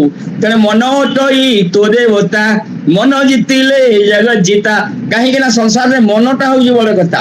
ଜୀବ ପାଖରେ ତାର ଯୋଉ କାରଣ ବନ୍ଧନ କ୍ଷୟ, ମନ ହଉଛି କାରଣ, ବନ୍ଧନ ଆଉ ମୋକ୍ଷ, এই দুইটার কারণ হচ্ছে মন। তেণু মনকু সংযত করি মনকু প্রভুঙ্ক পাখরে লগাই দেলে কଣ হব? মনকু কলে সমর্পণ, মন হইব নারায়ণ, মন নারায়ণ হইଯିବ। ତେଣୁ ସମର୍ପଣର ଭାବଟାକୁ ଶିଖିବାକୁ ପଡିବ। ଆଉ ସେଇଟା ହଉଛି କେବଳ ମନ। ମନ ଶରୀରର ରାଜା ମନ। ତେଣୁ ମନକୁ ସଂଯତ କରି ନିଶ୍ଚଳ କରି ଭଗବାନଙ୍କ ପାଦରେ, ରାମ ନାମରେ, ବିଷ୍ଣୁ ନାମରେ, କୃଷ୍ଣ ନାମରେ ଯୋଉଠି ବି ଲଗେଇ ଦବା, ସେ ହଉଛନ୍ତି ପୁରୁଷୋତ୍ତମ। ତାହେଲେ ମନଟି ହଉଛି ନାରାୟଣ ହେଇଯିବ। ମନ ଯେତେବେଳେ ନାରାୟଣ ହେଇଯିବ, ସେତେବେଳେ କଣ ହବ? ନାରାୟଣ ଆସି ମନରେ ବସିଯିବେ। ନାରାୟଣ ମନରେ ବସିଲେ ମନ ନାରାୟଣ ହେଇଯିବ। ଏହା ହଉଛି କଥା। ସହସ୍ର ଶିରା ବାଲା, ହଜାରେ ମୁଖ ବାଲା ଶେଷନାଗ, ସେ ମଧ୍ୟ ପ୍ରଭୁଙ୍କ ଗୁଣଗାନ କରିପାରିବ ନାହିଁ। ସେ କହିଲା, ପ୍ରଭୁ ମୁଁ ଶୋଇଛି, ଆପଣଙ୍କ ଦେହ ଟିକେ ଲାଗିଯାଉ, ଅଙ୍ଗ ଲାଗିଯାଉ, ଆପଣ ମୋ ଉପରେ ଟିକେ ଶୋଇ ପଡନ୍ତୁ। ଶେଷନାଗ ଉପରେ ଅନନ୍ତ ସାଇ ନାରାୟଣ ଅଛନ୍ତି କ୍ଷୀରାବ୍ଧିରେ, କ୍ଷୀର ସମୁଦ୍ରରେ। ତେଣୁ ଜନକ ନନ୍ଦିନୀ ଜାନକୀ, ଶ୍ରୀରାମେ ପ୍ରାଣ ଦେଲେ ବି କି ଯେ ଜାନକୀ, ଯେ ସ୍ୱୟଂ କଣ ଅନ୍ନଦାତ୍ରୀ, ସ୍ୱୟଂ ଲକ୍ଷ୍ମୀ, ସେ ରାମକୁ ପ୍ରାଣ ବିକି ଦେଇଛନ୍ତି। ତେଣୁ କୀଟ ଠାରୁ ହସ୍ତି ସବୁଠି ଭଗବାନ ଅଛନ୍ତି। ସମସ୍ତଙ୍କର ମୂଳ ହଉଛନ୍ତି ରଘୁପତି। ରାମ ନାମକୁ ଲୟ କରି ସଦାଶିବ ସଦାବେଳେ ନିର୍ଭୟ ହେଇଛନ୍ତି। ସଦାଶିବଙ୍କର ହଉଛି କଣ ନା ରାମ ନାମଟି ସେ ଲୟ କରନ୍ତି। ରାମ ନାମ ହଉଛି ତାଙ୍କର ମୋକ୍ଷଦାତା। ସେଥିପାଇଁ ପାର୍ବତୀ ସତୀ ମଧ୍ୟ ପରୀକ୍ଷାରେ ପଡିଛନ୍ତି। ଆମେ ଆଗକୁ ଯିବା। ତେଣୁ ଦ୍ୱାପର ଯୁଗରେ ପୂଜା, କଳି ଯୁଗରେ ନାମ କୀର୍ତ୍ତନ, ଆତ୍ମାକୁ ଅଧ୍ୟୟନ କରିବା। ଜ୍ଞାନୀ ମାନେ ଆତ୍ମାକୁ ଅଧ୍ୟୟନ କରି ଆତ୍ମାରାମ ହେଇଯାଆନ୍ତି। ତା ଅର୍ଥାତ ଆତ୍ମାରେ ଯିଏ ରମଣ କରେ ସେ ହଉଛନ୍ତି ଆତ୍ମାରାମ। ତେଣୁ ତିନି ବଂଶରେ ଭଗବାନ ଜନ୍ମ ହେଇଥିଲେ। ରାମ, ପରଶୁରାମ, ଶ୍ରୀରାମ, ବଳରାମ, ଅଗ୍ନିବଂଶ, ସୂର୍ଯ୍ୟବଂଶ, ଚନ୍ଦ୍ରବଂଶ। ସେତେବେଳେ ଆମେ କଣ କଲେ ନା ଭଗବାନ ଶ୍ରୀରାମଙ୍କ କଥାକୁ ନେଲେ। ଶ୍ରୀରାମ ହଉଛନ୍ତି କଣ ନା ରାମ ଗୌତମ ନାରୀ, ତାରି ନାମ ତାରୋଇ କୋଟି ନାରୀ। ରାମ ଗୋଟିଏ ଗୌତମ ନାରୀ ଅହଲ୍ୟାକୁ ତାରିଥିଲେ, ଉଦ୍ଧାର କରିଥିଲେ। ପାଷାଣୀରୁ ଅହଲ୍ୟା କରିଦେଇଥିଲେ, ସ୍ୱରୂପ ଦେଇଥିଲେ। କିନ୍ତୁ ରାମ ନାମ କୋଟି କୋଟି ନାରୀ କି ଉଦ୍ଧାର କରିବାରେ ସକ୍ଷମ ହୋଇଛନ୍ତି କଳି ଯୁଗରେ। ତେଣୁ ରାମ ନାମ 2 ଅକ୍ଷର, ଇଏ ବ୍ରହ୍ମ ଓ ଜୀବର ସମାହାର। ରାମ କହିଲେ ବ୍ରହ୍ମ ଆଉ ଜୀବ, ମୋ ଶରୀର ଭିତରେ ବ୍ରହ୍ମ ଅଛନ୍ତି, ମୁଁ ହଉଛି ଜୀବ। ଜୀବ ବ୍ରହ୍ମର ମିଶ୍ରଣ ହେଇଗଲେ ସେ ହେଇଗଲା ରାମ। ଯେମିତି ରାବଣକୁ ରାବଣ ପଚାରିଲା କାହାକୁ ନା ୟାକୁ ବିଭୀଷଣକୁ, ଆରେ ତୁ କଣ ସଦାବେଳେ ରାମ ରାମ ହଉଛି ନା କଣ ଭୁଲ କଲି କଣ? ଆରେ ରାବଣ ମନେ ମନ୍ଦ ଧରି ଭୁଲ କଣ କଲି ନା? ଠିକ ଅଛି, ମୂର୍ଖ ବୁଝି ପାରିଲା ନାହିଁ। ତେଣୁ ଯେତେବେଳେ ଅନ୍ୟ କାହାକୁ ବି ପଚରା ଯାଏ, ତୁ କାହିଁ ରାମ ରାମ ହଉଛୁ ନା ଆରେ ରାଧା ମରେ ମୋହନ। ତେଣୁ ରାମ ନାମରେ ସମସ୍ତେ ଅଛନ୍ତି। ଆମେ ସେଇ ରାମଙ୍କର 4 ପ୍ରକାର ଭକ୍ତ, ଆର୍ତି ଅର୍ଥାର୍ଥୀ, ଜିଜ୍ଞାସୁ, ଜ୍ଞାନୀ ଏବଂ ଭଗବାନ। ଯେମିତି କାଠ ଭିତରେ ଅଗ୍ନି ଅଛି ଏବଂ ସେ ପ୍ରକଟିତ ହୁଏ ନା, ବ୍ରହ୍ମ ବ୍ୟାପକ ଅବିନାଶୀ, ବ୍ରହ୍ମ ଖେଳଇ ଯିବେ ବସି। ଏ ଜୀବ ହଉଛି ପ୍ରକୃତି। ପ୍ରକୃତି ଭିତରେ ବ୍ରହ୍ମ ଖେଳୁଛି। ଏ ସଂସାର, ଏ ଆଧାର ଆଉ ଆଧେୟ, ୟାକୁ ଯେତେବେଳେ ବିଚାର କରାଯିବା, ଥରେ ବ୍ରହ୍ମା ଖୋଜି ଗଲେ କାହାକୁ ନା ନାରାୟଣକୁ। ବହୁତ ଦିନ 1000 ବର୍ଷ ତପସ୍ୟା କଲେ, ବିଷ୍ଣୁ ଦେଖା ଦେଲେନି। ଗଲା ବେଳକୁ ବିଷ୍ଣୁ କଣ କରୁଛନ୍ତି ନା ତପସ୍ୟାରେ ବସିଛନ୍ତି। ତାଙ୍କ ପାଖରେ 1000 ବର୍ଷ କଟିଗଲା। ଆରେ ଭଗବାନ, ମୁଁ ଆପଣଙ୍କୁ ଡାକି ଡାକି ଆସିଲି, ମୁଁ ତପସ୍ୟା କଲି 1000 ବର୍ଷ, ଅପେକ୍ଷା କଲି 1000 ବର୍ଷ, ଆପଣ ଆଖି ଖୋଲୁନାହାନ୍ତି। ଭଗବାନ ଆଖି ଖୋଲିଲେ। କଣ ହେଲା? କାହିଁକି ବାରମ୍ବାର ତମେ ମତେ ଡାକୁଛ, ଉଠଉଛ? ନାଇଁ ଭାଇ, ତମକୁ ତ ସମସ୍ତେ ତପସ୍ୟା କରିବେ, ତମେ କାହାକୁ ତପସ୍ୟା କରୁଛ? ତମେ କାହାକୁ ଧ୍ୟାନ କରୁଛ? ନା ମୁଁ ଧ୍ୟାନ କରୁଛି ଶକ୍ତି କି। ତାରି ଶକ୍ତି ବଳରେ ଆମେ ଖେଳ କରିବାକୁ ଆସିଛେ। ଆରେ ଭାଇ, ତମେ ସୃଷ୍ଟି କରିବ, ମୁଁ ପାଳନ କରିବି, ଶିବ ସଂହାର କରିବି। ଆମର ଇୟତା ନାହିଁ, ଆମର ମାପଚୁପ ନାହିଁ। ତେଣୁ ଶକ୍ତି ସ୍ୱରୂପୀ ମା, ଯାହାର ଶକ୍ତି ଭିତରେ ବ୍ରହ୍ମ ଖେଳୁଛି। ଏ ଶକ୍ତି ହଉଛି ପ୍ରକୃତି, ଯୋଉ ଶକ୍ତି ହଉଛି ସୃଷ୍ଟି। ଏ ହଉଛି ଦେବୀ ଭାଗବତ କଥା। ତା ଉପରେ ପଶିଲେ ଆଉ ଟିକେ ଆମକୁ ଡେରି ହେଇଯିବ। ତେଣୁ ଇକ୍ଷ୍ୱାକୁ ବଂଶ ସମୁଦ୍ଭବ, ଶ୍ରୀରାମ ନାମେ ମୋର ଭାବ, ରାମ ନାମରେ ମୁଁ ଭାବ କରିଛି ନା ହଁ ସଂସାରୀ ଲୋକ ତମେ କଣ ଏହାକୁ କହି କହି ସମସ୍ତଙ୍କୁ ରାମ ନାମରେ ରଖିପାରିବ ନା? ନା ହେଇପାରିବନି। କାହିଁକି ନା ସଂସାରୀ ଲୋକଙ୍କର ଭାବ ସବୁ କଥାରେ ଖୋଜେ ଲାଭ। ସଂସାରୀ ଲୋକମାନେ, ବିଷୟ ଚିତ୍ତ ଲୋକମାନେ, ବିଷୟ ଭୋଗୀ ଲୋକମାନେ, ସେମାନେ ସବୁ କଥାରେ ଲାଭ କରୁଥାନ୍ତି। ମୁଁ ଏଠିକି ଗଲେ ଲାଭ କଣ, ସତ୍ସଙ୍ଗ ଗଲେ ଲାଭ କଣ? ତେଣୁ ଯୋଉମାନେ ଲାଭ ଖୋଜନ୍ତି ସେମାନେ ହୁଏତ ରାମ ନାମ ଜଲ୍ଲାଭ ନା ପର ଲାଭ, ଯୋଉ ଲାଭରୁ ବଳି ବଡ ଲାଭ ନାହିଁ ସେ ତାକୁ ପାଇପାରନ୍ତି ନାହିଁ। ସେମାନେ କେବଳ ଅର୍ଥରେ ଆଉ କାମନାରେ ବଳି ପଡିଯାନ୍ତି। ତେଣୁ ହାନି ଲାଭର ଏ ଦୁନିଆ, ଜନ୍ମ ମରଣେ ଦୁଇ ନିଆ। ଏ ଦୁନିଆ ହଉଛି ହାନି ଆଉ ଲାଭ, ଯଶ ଆଉ ଅଯଶ, ଆଲୋକ ଆଉ ଅନ୍ଧାର, ଜ୍ଞାନ ଆଉ ଅଜ୍ଞାନ, ବିଦ୍ୟା ଓ ଅବିଦ୍ୟା, ଏବଂ ଦିଟା ନିଆଁ। ଜନ୍ମ ବେଳେ ଗୋଟାଏ ନିଆଁ ଆଉ ମଲା ବେଳେ ଗୋଟାଏ ନିଆଁ। ତେଣୁ ୟା ନାଁ ହେଇଛି ଦୁନିଆ। ତେଣୁ ଶ୍ରୀରାମଙ୍କ ନାମ ଜପି ହନୁମାନ ହନୁମାନ ହେଇଗଲେ। ବିଭୀଷଣ ମଧ୍ୟ ଲଙ୍କାର ରାଜା ହେଇଗଲା। ମନ୍ଦୋଦରୀ ମଧ୍ୟ ବିଧବା ହେଲାନି ରାବଣ ମଲା ପରେ, କାହିଁକି ନା ସେ ରହିଲା ଲଙ୍କାର ପାଟରାଣ ହେଇ, ସିନ୍ଦୁର ସୀମନ୍ତେ ଶୋଇ ଲଙ୍କାରେ ପାଟରାଣୀ ଥାଇ। ସେଇ ଯୋଉ ଭଗବାନ ରାମ, ତାଙ୍କରି କଥା ଅନନ୍ତ ନାମ ରୂପ ଯାର, ଅରୂପ ରୂପରୁ ବାହାର। ଏ ଜୀବ ରାମଙ୍କ ଭଗତ, ରାମ ଯେ ସ୍ୱୟଂ ମୂର୍ତ୍ତିମନ୍ତ। ଯେତେବେଳେ ଜୀବ ମନ ପ୍ରାଣ ବିକିଦବ ଭଗବାନଙ୍କୁ, ସେତେବେଳେ ସେ ରାମଙ୍କର ଭକ୍ତ ହେଇଯିବ। ଆମ ଦେଶ ହଉଛି ପବିତ୍ର ତୀର୍ଥର ଦେଶ। ଏଠି ଅନେକ ତୀର୍ଥ ଅଛନ୍ତି। ଏ ତୀର୍ଥ ମାନଙ୍କରେ ସମସ୍ତ ସାଧୁ ସନ୍ଥ ମୁନି ମାନେ, ଏଇ ବର୍ଷ ତ ଗଲା ଆମର ଯୋଉ ପ୍ରୟାଗ ସ୍ନାନ, ଲକ୍ଷ ଲକ୍ଷ ସାଧୁ ସନ୍ଥ ମୁନି ମାନେ ଆସି ଅନେକ ବର୍ଷ ପରେ ଏ ଯୋଗ ପଡିଥିଲା ବୋଲି କହି ସମସ୍ତେ ସ୍ନାନ କରିଛନ୍ତି। ତେଣୁ ସମସ୍ତେ ସବୁ ବର୍ଷ ମକର ମାସରେ ତ୍ରିବେଣୀ ଘାଟକୁ ଆସନ୍ତି। ଏ କଥା ମଧ୍ୟ ରାମଚରିତ ମାନସରେ ରହିଛି। ସେଇଠି ପ୍ରୟାଗ କ୍ଷେତ୍ରରେ ରହିଛନ୍ତି କିଏ? ସେ ନା ଭରଦ୍ୱାଜ ମୁନି। ଭରଦ୍ୱାଜ ମୁନି ଅଛନ୍ତି, ସେ ବ୍ରହ୍ମବେତା, ସେ ବେଦ ତତ୍ଵ ଜାଣନ୍ତି। ପ୍ରତ୍ୟେକ ବର୍ଷ ଯେତେ ତତ୍ଵବାଦୀ ମାନେ, ସାଧୁ ସନ୍ଥ ମାନେ ଆସନ୍ତି, ସେମାନେ ଭରଦ୍ୱାଜଙ୍କୁ ଦର୍ଶନ କରି ଯାଆନ୍ତି। ଗୋଟିଏ ବର୍ଷ ହେଲା କଣ, ଯାଜ୍ଞବଲ୍କ୍ୟ ମୁନିକି ଭରଦ୍ୱାଜ ଅଟକେଇ ଦେଲେ। ପଚାରିଲେ, କହିଲେ ପ୍ରଭୁ ଆପଣଙ୍କୁ କିଛି ସନ୍ଦେହ ମୋଚନ କରିବି ନା? କଣ କରିବ ନା, ରାମ ସତ କି ମିଛ କହ, ରାମ ଚରିତେ ରାମ ସ୍ନେହ। ଏଇ ଯୋଉ ରାମ ରାମ ସମସ୍ତେ ହଉଛନ୍ତି, ଏ କଣ ସତ ନା ମିଛ? ରାମ କଣ ସତରେ ପ୍ରଭୁ? ଏ ଦଶରଥ ନନ୍ଦନ ରାମ ହଉଛନ୍ତି ପ୍ରଭୁ? ରାମ କେଉଁ ପ୍ରଭୁ ଅଟନ୍ତି, ବିଚାରି କହ ମୁନି ଚିନ୍ତି। ତେଣୁ ତମେ ବିଚାର କରି କୁହ, କାହିଁକି ନା ତମେ ସର୍ବଜ୍ଞ, ତମେ ଗୁଣମଣି, ସତ୍ୟ ବିଚାର କରିବ। ଯାଜ୍ଞବଲ୍କ୍ୟ ହସି ଦେଲେ, ହସିକିରି କହିଲେ ବହୁତ ଚତୁରତାର ପ୍ରଶ୍ନ, ଇଏ ବହୁତ ଚତୁରତାର ସହିତ ତମେ ପ୍ରଶ୍ନ କରିଛ। କଣ ନା ଦେଖ, ଦିନେ ସନ୍ଦେହ କଲେ ଉମା, ଶିବ ବଖାଣିଲେ ମହିମା। ଦିନେ ଉମା ସନ୍ଦେହ କରିଥିଲେ ସତୀ ଜନ୍ମରେ, ତ୍ରେତୟା ଯୁଗରେ ସତୀ ଜନ୍ମରେ ସେ ଯାଇ କୁମ୍ଭଜ ଋଷିଙ୍କ ଆଶ୍ରମ, ଅଗସ୍ତ୍ୟ ମୁନିଙ୍କ ଆଶ୍ରମରୁ ରାମ କଥା ଶୁଣିଲେ। ଶିବ ସତୀ ଆସିଲା ବେଳକୁ ସେତେବେଳେ ଦୈବାତ ତ୍ରେତୟା ଯୁଗ ଭୋଗ, ସୀତା ଚୋରି ହେଇଯାଇଛନ୍ତି। ଆସିଲା ବେଳେ ବାଟରେ ରାମ ଲକ୍ଷ୍ମଣ ସୀତାଙ୍କୁ ଖୋଜି ଖୋଜି ଚାଲିଛନ୍ତି। ଭଗବାନ ଶିବ ସର୍ବମୟ କର୍ତ୍ତା, ସେ କଣ କଲେ, ରାମକୁ ଦେଖି ଟିକେ ପ୍ରଣାମ କରିଦେଲେ, ଭୂମିଷ୍ଠ ପ୍ରଣାମ କରିଦେଲେ। ପ୍ରଭୁ କି କଷ୍ଟ ପଡିଲା, ଏ ତ ଆପଣଙ୍କ ଲୀଳା, କି ଲୀଳା କରୁଛନ୍ତି ପ୍ରଭୁ। ଯେତେବେଳେ ଏତିକି କଥା ହେଲା, ସେତିକି ବେଳେ ସନ୍ଦେହ ହେଲା। କାହାର ନା ସତୀଙ୍କର। ସତୀ ସନ୍ଦେହ କରି କଣ କହିଲେ ନା, ଜଗତ ବନ୍ଧ୍ୟ ଯେ ଶଙ୍କର, ପୂଜନ୍ତି ରକ୍ଷ ସୁର ନର।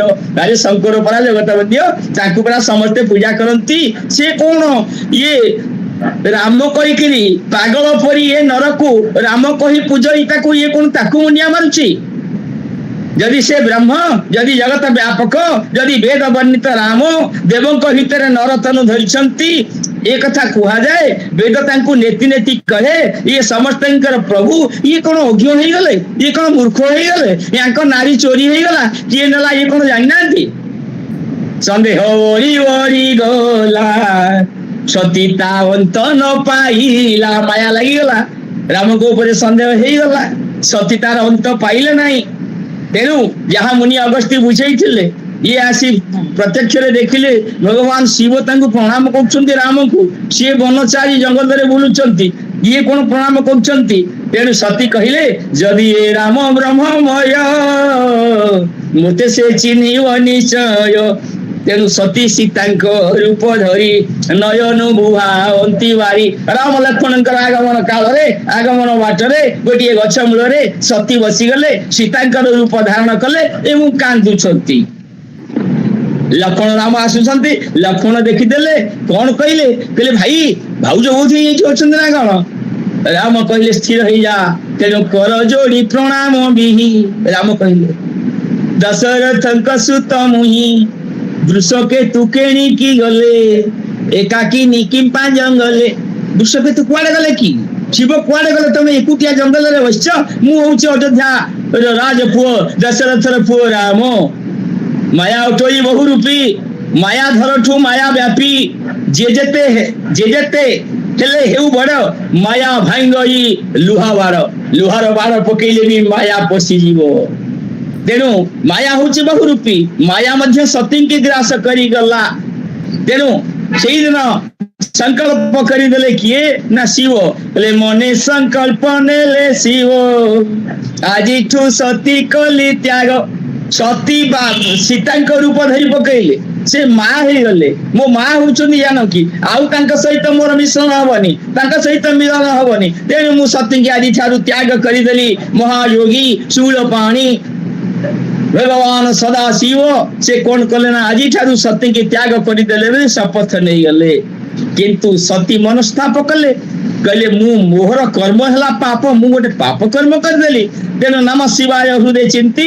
सती समय बीतेले दैवात कौन हैला ना तांको बापा गोटे यज्ञ कले कौन ना दक्ष गोटे यज्ञ करुछंती समस्त के निमंत्रण देइछंती दक्षकर 27 कन्या समस्ते आसुछंती किंतु सती के निमंत्रण नाही नारद तो होउछंती कलिया ताका ना अन्य नाम होउछ कलिमुनि नारद जाई पहुंची गले कौन ना तुम बापा परा यज्ञ करुछंती बापा तुम यज्ञ करंती तुम्हकु की डाकी नाहंती अरे तुम बापा यज्ञ करुछंती कौन तुमको डाकी नाहंती कौन चुपचाप बस सती बापा यज्ञ करुछंती हमको डाकी नाहंती ना हे देखुच देव गंधर्व मुनि ऋषि समस्ते यज्ञ देखिया जाउछंती एठी आकाश आगे देखो तमर भौणी माने समस्ते जाउछंती माँ सती भाविले कहीं ना शिव दक्ष को मुनिया मारले नमस्कार कले देवसभा भितर दक्ष को देवसभा मध्य न मिले नहीं शिव साध्य से दक्ष कौन करिछि ना शिव को तिरस्कार करे एवं शिव को डाकी नाही तेणु मत भी डाकी नाही या विचारे किंतु कौन है अनेक विमान जाऊँच आकाश रे रोल शुभुची दक्ष यज्ञ देखा जाऊँच सर्व भगिनी भगिनी ज्वाई दक्ष यज्ञ जाती धाई एतिकी बेले यज्ञोत्सव देखापी साधारण माँ मानकर मन बले बाप घर को जावाक मन बले प्रत्येक वर्ष पुष मासरे माँ माने जाती बाप घर को सेतिके बेले प्रभु को पाखरे कौन हुए ना सकालू सकालू खाइबाटा हुए एक कथा आपण माने जानछंती पहली भोग जगन्नाथ मंदिर हुए शिव मंदिर हुए लिंगराज मंदिर हुए एवं देशर सर्वत्र कोण अनुकोण रे प्रति मंदिर रे पहली भोग हुए कहीं ना माँ जसोमती तुरंत कहीं उठला माने आम मो पुओ कौन खाइबो कहीं ना माँ जाने पेट तेणु पेट को चिन्हिछि माँ ठारू बोली ये जगत रे आउ कहीं किछि नाही तेणु नास्ति मातृ समगुरु से वैदिक मंत्र कहले त्वमेव माता च पिता त्वमेव बंधु च सखा त्वमेव विद्या द्रविणं त्वमेव सर्वं मम देव देव प्रथमे तुमे मोर माँ विष्णु कहले हे माँ हे जगत जननी वर्तमान शारदीय पूजा चली शारदीय पूजा संभावना मूलाष्टमी ठारू 16 पूजा आरंभ हो जाइए 22 तारीख चलो नवरात्रि पूजा माँ जगत जननी देहनपुर राम शरण जाइछंती कृष्ण शरण जाइछंती मुनि ऋषि मान शरण जाइछंती से जगत जननी तांकर काया विस्तार करी आसुछंती काशतंडी फूल हसुची एवं ई संसार रे वर्षा चली जाइछि शरत कालीन संध्या बहुत लोभनीय संध्या ଲୋଭନୀୟ ଚନ୍ଦ୍ର କିରଣ ବିଚଳିତ ହେଇ ପଡୁଛି ଜଙ୍ଗଲ ଭିତରେ, ବନାନୀ ଭିତରେ, ନଦୀ କୂଳରେ, ସମୁଦ୍ର କୂଳରେ ଅତ୍ୟନ୍ତ ଉପଭୋଗ୍ୟ ହେଇ ଉଠିଛି ଏସବୁ ସ୍ଥଳ। ସେଇ ଯୋଉ ମାଙ୍କର ଆଗମନୀ ବାର୍ତ୍ତା, ସେ ଆଗମନୀ ବାର୍ତ୍ତା ସମସ୍ତଙ୍କ ହୃଦୟରେ ଭକ୍ତିର ସଞ୍ଚାର କରିଛି। ତେଣୁ ସେଇ ଭକ୍ତିମୟୀ ମା ଚୈତନ୍ୟମୟୀ ଚେତନ ହଉଛି ସତ୍ତା, ସତ ଚିତ୍ୟାନନ୍ଦ, ସତ ହେଲେ ସତ୍ତା, ହେଲେ ଭଗବାନ ବିଷ୍ଣୁ, ଚେତନ ହେଲା ଶକ୍ତି, ଶକ୍ତି ହେଲା ମା, ଆନନ୍ଦ, ଆନନ୍ଦ ହଉଛନ୍ତି ବ୍ରହ୍ମ ସ୍ୱରୂପ। ଏ ଯୁବ ଜଗତ, ଯଦି ଆନନ୍ଦ ପାଇବାକୁ ଇଚ୍ଛା ତାହେଲେ କଣ କରିବୁ? ଶକ୍ତି ଆହରଣ କର, ତପସ୍ୟା କର, ଆନନ୍ଦ ବ୍ରହ୍ମରେ ପଶିଯିବୁ। ଆନନ୍ଦ ବ୍ରହ୍ମରେ ପଶିବା ପାଇଁ ଆମ ମାନଙ୍କର ଜନ୍ମ ହେଇଛି। ଆମେ କିନ୍ତୁ କଣ କରୁଛୁ ନା ଆମେ ହେଇଯାଇଛୁ ପାଞ୍ଚଟି କୋଷ, ନା ଅର୍ଣ୍ଣମୟ କୋଷ, ପ୍ରାଣମୟ କୋଷ, ମନମୟ କୋଷ, ବିଜ୍ଞାନମୟ କୋଷ, ଆନନ୍ଦମୟ କୋଷ, ପ୍ରାଣ। ପ୍ରଥମେ ଅର୍ଣ୍ଣମୟ କୋଷ, ମୁଁ କଣ ଖାଇବି, ଖାଇବା ପାଇଁ ମତେ କଣ କରିବାକୁ ପଡିବ? କର୍ମ, ଅକର୍ମ, ବିକର୍ମ, ବିଚାର ଶୂନ୍ୟ ହେଇଯାଉଛି। ତେଣୁ ମୁଁ ଖାଇବା ଲାଳସାରେ କଣ ରହିନା ବଞ୍ଚି ରହିଛି। ଏଇ ମୁଁ ଯେତେବେଳେ ମନମୟ କୋଷ, ମନ ମୋର ସଂଯତ ହଉନି, ମନ ଅତ୍ର ତତ୍ର ଅନ୍ୟତ୍ର ଧାଉଛି, ଚଞ୍ଚଳ ହି ମନ କୃଷ୍ଣ ପ୍ରମାଥି ବଳବତ ଦୃଢ, ଏ ମନକୁ ମୁଁ ଆୟତ କରିପାରୁନି। ଅର୍ଜୁନ ସେଦିନ କହିଥିଲେ ଆମେ ବା କିବା ଲୋକ। ତେଣୁ ମନମୟ କୋଷରେ ଯଦି ଆମେ ଅବସ୍ଥିତ ହବା ତାହେଲେ ମନକୁ ଭଗବାନଙ୍କୁ ଦବା। ତାପରେ ହଉଛି କିଏ? ସେ ପ୍ରାଣମୟ କୋଷ। ପ୍ରାଣ ହଉଛନ୍ତି ପବନ, ଯାଉଛନ୍ତି ଆସୁଛନ୍ତି, ଯାହା ଯୋଗୁ ଶରୀର ଚାଲୁଛି। ତେଣୁ ସେଇ ପବନକୁ କଣ ରେଚକ, ପୂରକ, କୁମ୍ଭକ କ୍ରିୟା କରିବା। ଯୋଉ ଯୋଗ ଶାସ୍ତ୍ର ଅନୁସାରେ ଆମେ ଶରୀରକୁ ଦମ୍ଭ ରଖିବା ପାଇଁ, ଭଗବାନଙ୍କୁ ଜାଣିବା ପାଇଁ ରେଚକ, ପୂରକ, କୁମ୍ଭକ ଏବଂ କୁଣ୍ଡଳିନୀ ଶକ୍ତି ରୂପରେ ରହିଛନ୍ତି ମା। ଜାଗ୍ରତ ଅଛନ୍ତି ମୋ ଦେହ ଭିତରେ। ମୋ ଦେହ ଭିତରେ ମା ଜାଗ୍ରତ ଥିଲାବେଳେ, ଶକ୍ତିମୟୀ ଥିବାବେଳେ ମୁଁ ପ୍ରାଣକୁ ଧାରଣ କରିବି, ଅବଧାରଣ କରିବି, କେତେ ସମୟ ରଖିବି, କେତେ ତ୍ୟାଗ କରିବି, କେତେ ନେବି, ଏ ବିଚାର ମୋର, ଏ ବିଚାର ଯୋଗ ଶାସ୍ତ୍ରର।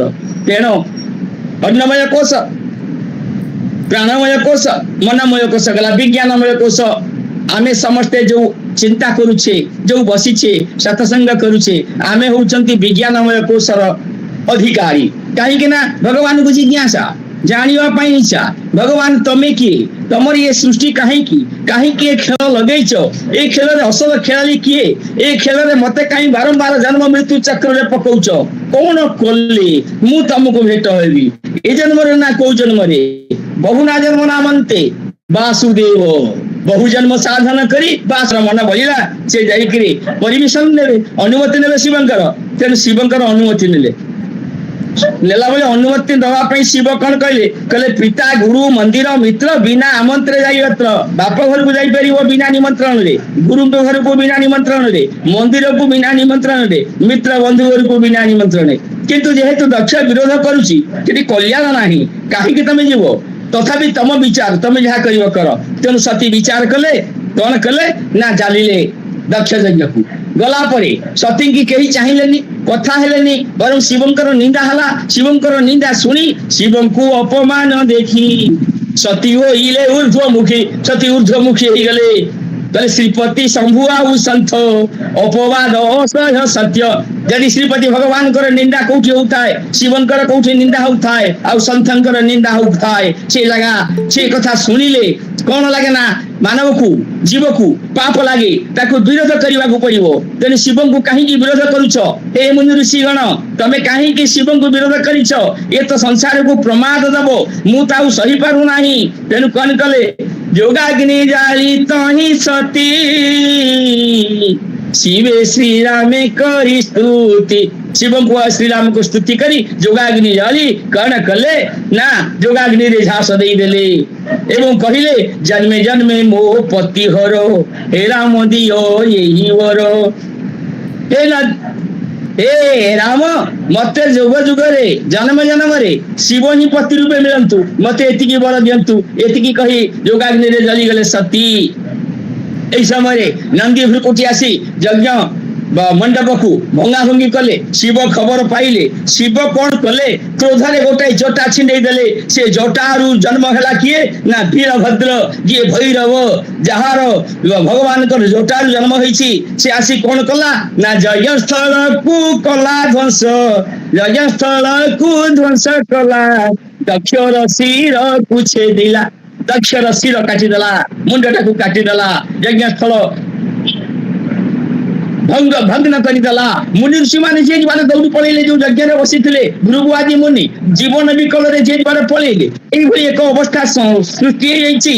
ଏଇ ସମୟରେ ସତୀଙ୍କୁ ଉଦ୍ଧାର କରିବା ପାଇଁ ସଦାଶିବ ଧାଇଁ ଆସିଲେ।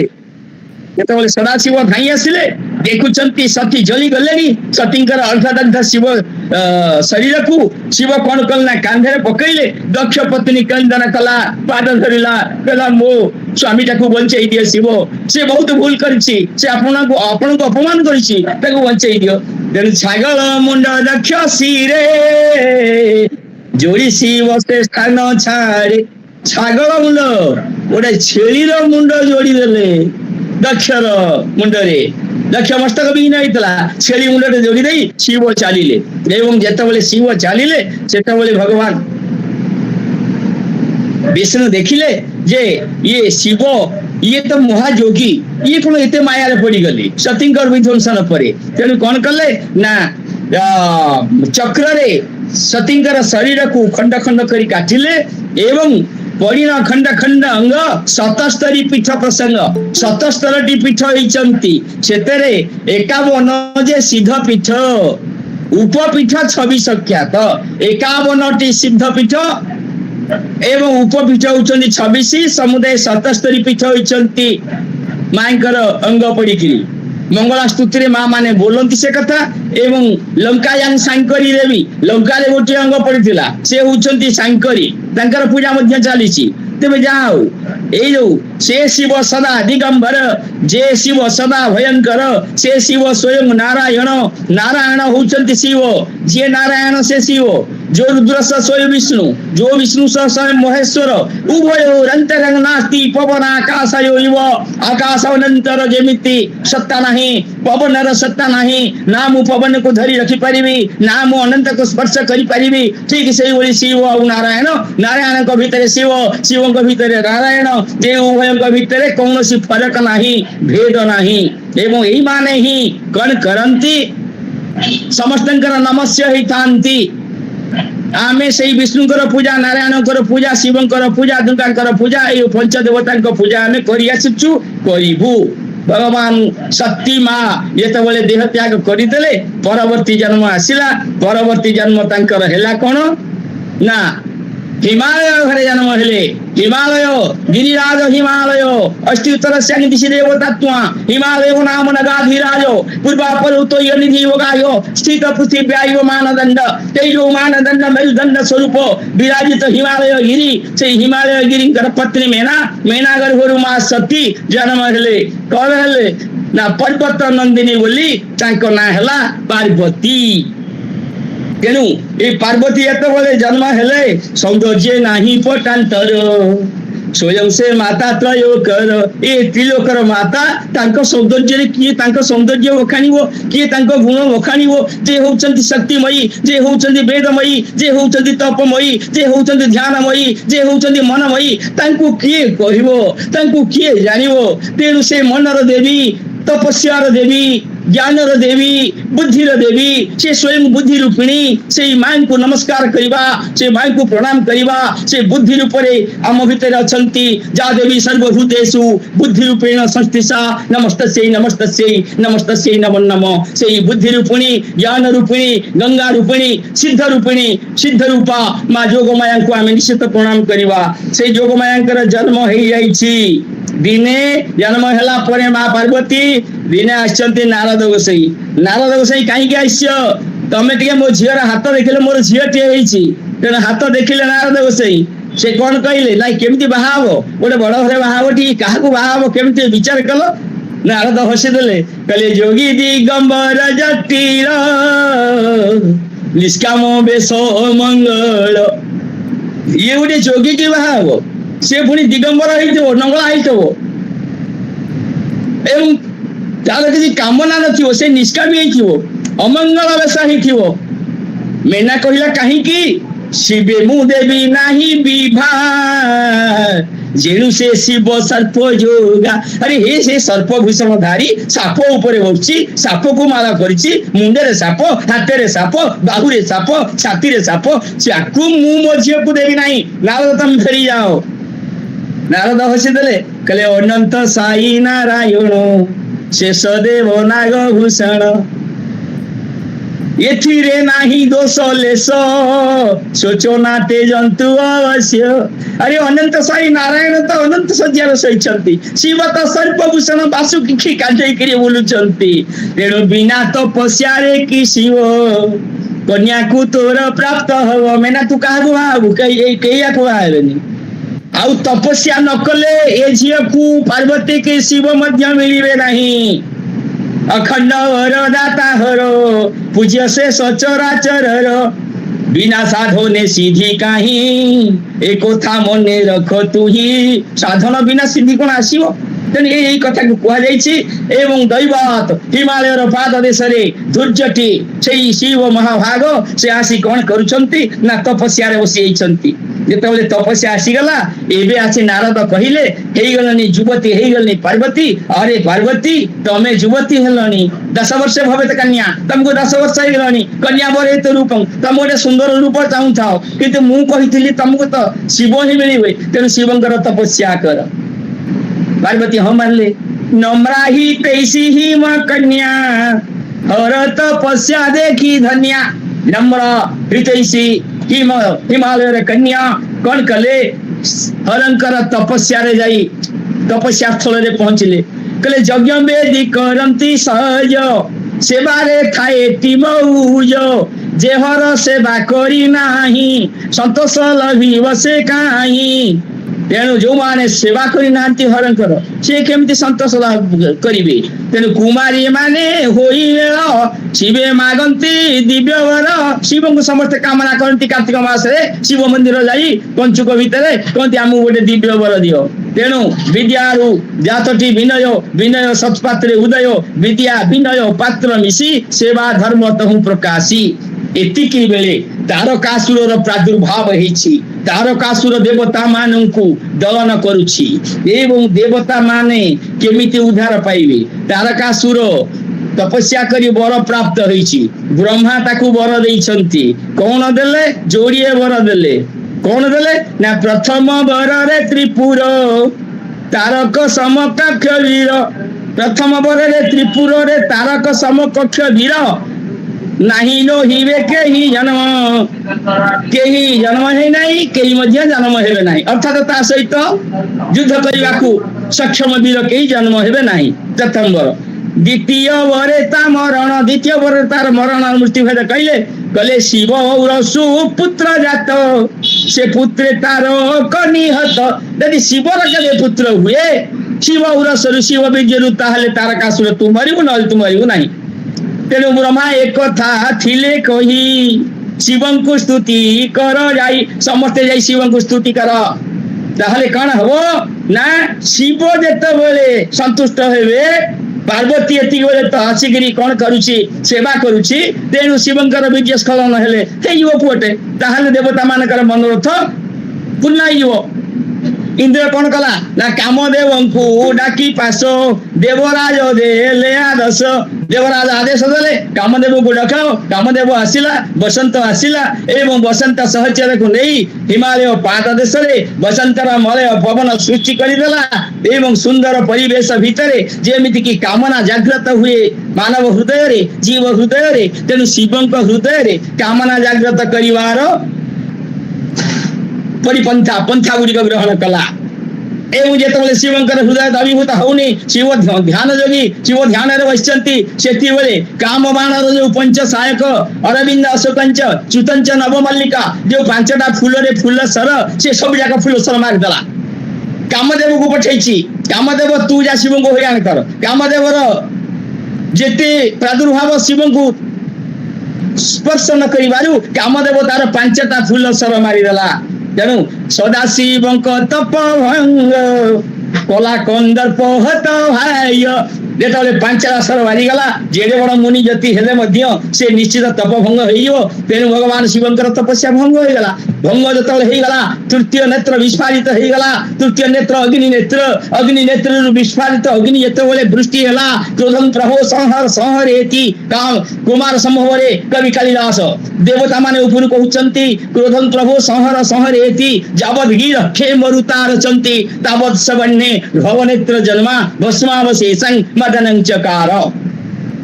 ଏ ପ୍ରଭୁ ଏ ଭବିଷ୍ୟଦାସୀ ଭଗବାନ କ୍ରୋଧ ସମ୍ବରଣ କର। କିନ୍ତୁ କ୍ରୋଧ ସମ୍ବରଣ ହେଲାନି। ଅଗ୍ନି ନେତ୍ରରୁ ଅଗ୍ନି ପ୍ରଜ୍ୱଳିତ ଅଗ୍ନି କାମଦେବକୁ ଧ୍ୱଂସ କରିଦେଲା। ସେଇ ଦିନଠୁ ସେ ହେଇଗଲା ଅନାଙ୍ଗ, ଯାହାର ଅଙ୍ଗ ନାହିଁ। ତାପରେ ରାତି ଆସିକିରି ପଡିଲା ତାଙ୍କ ଶିବଙ୍କ ଗୋଡ ତଳେ, କହିଲା ପ୍ରଭୁ ମୋ ସ୍ୱାମୀକି ମାରିଦେଲେ, ମୁଁ ବିଧବା ହେଇଗଲି, ମତେ ମୋ ସ୍ୱାମୀକି ପ୍ରଦାନ କରି ଯାଆନ୍ତୁ। ନା ହେଇପାରିବନି। ୟାପରେ ଦ୍ୱାପର ଯୁଗ ଆସିବ।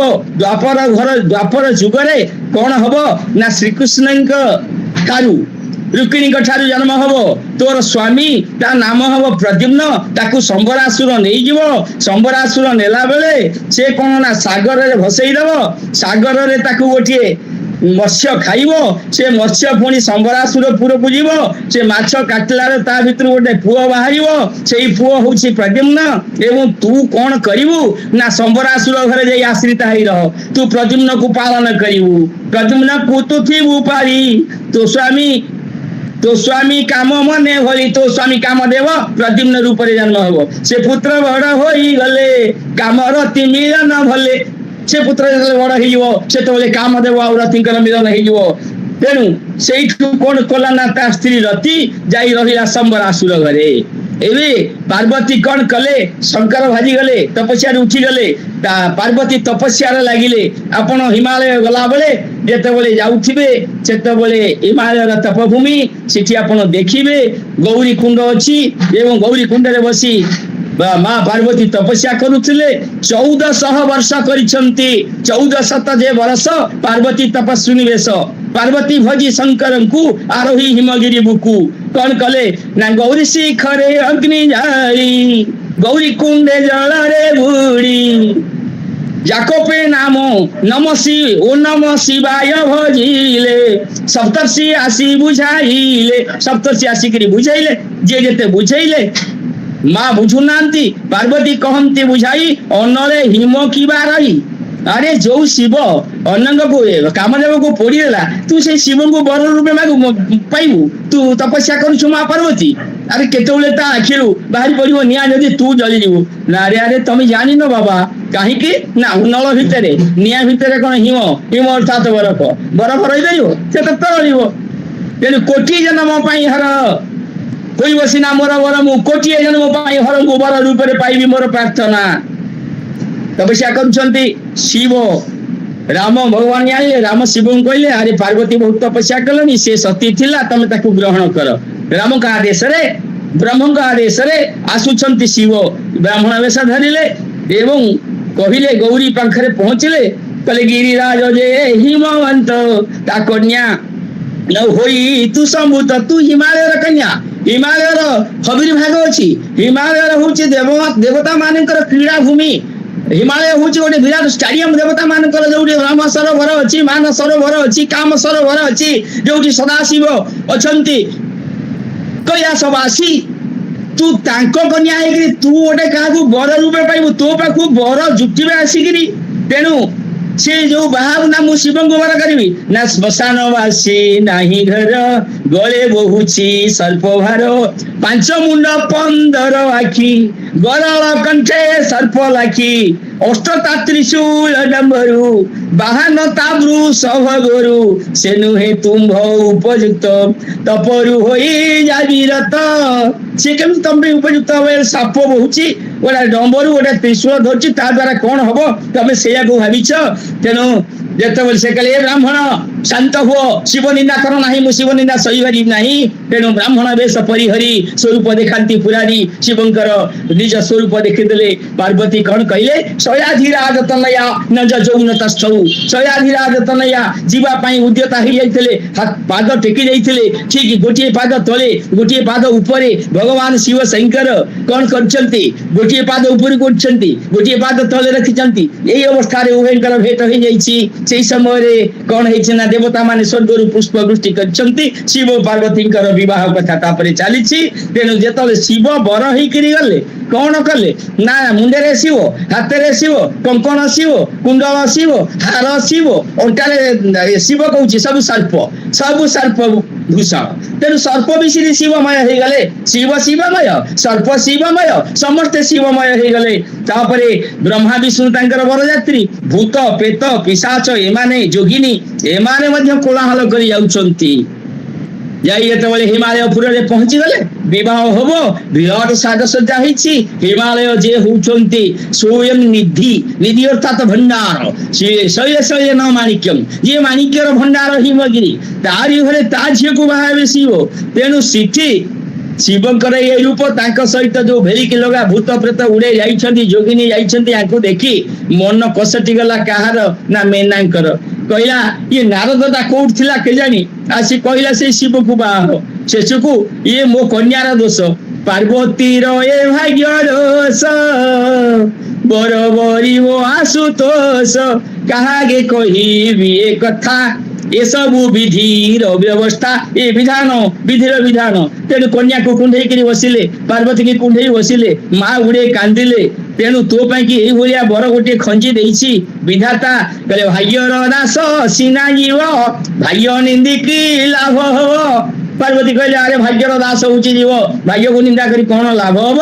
ଯେତେବେଳେ ନାରଦ କହିଲେ ମେନା ତମେ ଏତେ କାହିଁ କାନ୍ଦୁଛ, ତୋ କନ୍ୟା ପରା ପୂର୍ବରୁ ସତୀ ଥିଲା ଏବଂ ସେ ପାର୍ବତୀ ହେଲା ଏବଂ ଦେହ ଧରିଥିଲା ଅଗ୍ନି ଗର୍ଭରେ, ଏ ଜନ୍ମରେ ତୋର କନ୍ୟା ହେଲା, ସିଏ ତ ଶିବଙ୍କର, ସେ ଶିବଙ୍କ ପାଖକୁ ଯିବ। କହିଲେ ଅୟୋନାଦି ଅବିନାଶୀ ଶମ୍ଭୁ ଅର୍ଦ୍ଧାଙ୍ଗ ନିବାସୀ, ଇଏ ଶମ୍ଭୁଙ୍କର ଅର୍ଦ୍ଧାଙ୍ଗିନୀ ଏବଂ ଇଏ ତାଙ୍କ ଘରେ ବାସ କରିବ। ଇଏ ତୁ ଏଥିରେ ଦୁଃଖ କରିବାର ନାହିଁ। ତେଣୁ ଶିବ ପାର୍ବତୀଙ୍କର ବିବାହ ହେଇଗଲା। ଶିବ ବିଷ୍ଣୁରେ ନାହିଁ ଭେଦ, ଭଣେ ଉପନିଷଦ ବେଦ, ବ୍ରହ୍ମା ହେଇଗଲେ ପୁରୋହିତ ଏବଂ ବର ପିତା ହେଲେ ସ୍ୱୟଂ ନାରାୟଣ। କାହିଁକି ନା ଶିବ ନାରାୟଣଙ୍କ ଭିତରେ ଫରକ ନାହିଁ, ଯୋ ରୁଦ୍ରସ ସ୍ୱୟ ବିଷ୍ଣୁ, ଯୋ ବିଷ୍ଣୁ ସମୟେଶ୍ୱର। ତେଣୁକୁ ଦେହ ନଥିଲେ ଦେହି କାହିଁ, ସୁଜନେ ବୁଝ ତତ୍ତ୍ୱ ଏହି। ତାରେ ଦେହ ନଥିଲେ ଦେହି କୋଉଠୁ ଆସିବ? ଦେହ ଥିଲେ ଦେହି ଆସିବ, ଦେହି ଅପେକ୍ଷା କରି ବସିଛି। କେତେବେଳେ ଯିବ ଗୋଟେ ଦେହ ଧରିକିରି ଆସିବ, ଯେତେବେଳେ ଦେହଟି ଆସିଗଲା ଦେହି ଆସି ବସିଗଲା। ଦେହି ନିଷ୍କ୍ରିୟ, ଆତ୍ମା ନିଷ୍କ୍ରିୟ, ଜୀବ ମଧ୍ୟ କ୍ରିୟାହୀନ, ଜୀବ କିଛି କରିପାରିବ ନାହିଁ। ଉଭୟଙ୍କର ମିଳନ, ଶକ୍ତି ଆଉ ଶମ୍ଭୁଙ୍କର ମିଳନରେ ଏ ସଂସାର ସୃଷ୍ଟି ହେଇଛି। ଆମେ ମାନେ ସୃଷ୍ଟି କରୁଛେ, ଆମେ ମାନେ କାର୍ଯ୍ୟ କରୁଛେ। ମୁଁ କହୁଛି, ଆପଣ ଶୁଣୁଛନ୍ତି, କେହି ଦେଖୁଛନ୍ତି, କେହି ପଢୁଛନ୍ତି, କେହି ଯାଉଛନ୍ତି, କେହି ଚାଲୁଛନ୍ତି। ଏଇ ହଉଛି କଥା। ଆନନ୍ଦ ହେଉଅଛି ମଇ ପାର୍ବତୀ ଶିବେ ବିଭା ଦେଇ।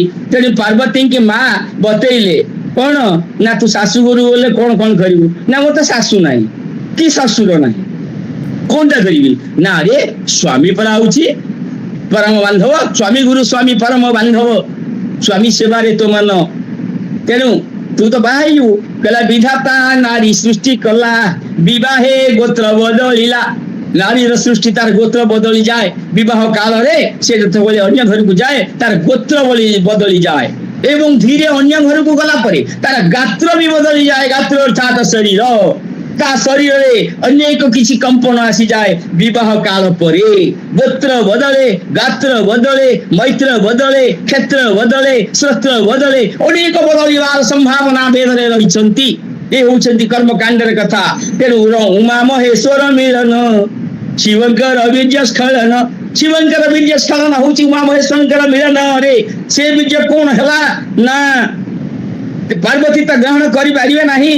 ପାର୍ବତୀ ତାକୁ କଣ କଲେ ନା ଫିଙ୍ଗି ଦେଲେ ଗଙ୍ଗା ଗର୍ଭକୁ। ଗଙ୍ଗା ତାକୁ କଣ କଲା ନା ହିମାଳୟ ପାଦ ଦେଶରେ ଥିଲା ଯୋଉ ସରବଣ, ସରବଣରେ ଫିଙ୍ଗି ଦେଲା। ଗଙ୍ଗା ଅଗ୍ନି ଗର୍ଭେ ପାର୍ବତୀ ରଖି ପାରିଲେନି, ଅଗ୍ନିକି ଦେଇଦେଲେ, ଅଗ୍ନି ଗଙ୍ଗାକୁ ଦେଇଦେଲେ, ଗଙ୍ଗା ସରବଣରେ ପକେଇଲେ ଏବଂ ସରବଣରେ ସେଇ ଯୋଉ ପୁତ୍ରଟି କାନ୍ଦୁଥିଲା ତାକୁ ଦେବତା ମାନେ 6 କୃତିକା ପଠେଇଲେ। 6 ଜଣ କୃତିକା ସେ ପୁଅକୁ କ୍ଷୀର ପିଆଇବାରୁ ପୁଅର 6ଟା ମୁଖ ହେଇଗଲା। ତେଣୁ 16 ଆନନ ହଉଛନ୍ତି କାର୍ତ୍ତିକେୟ।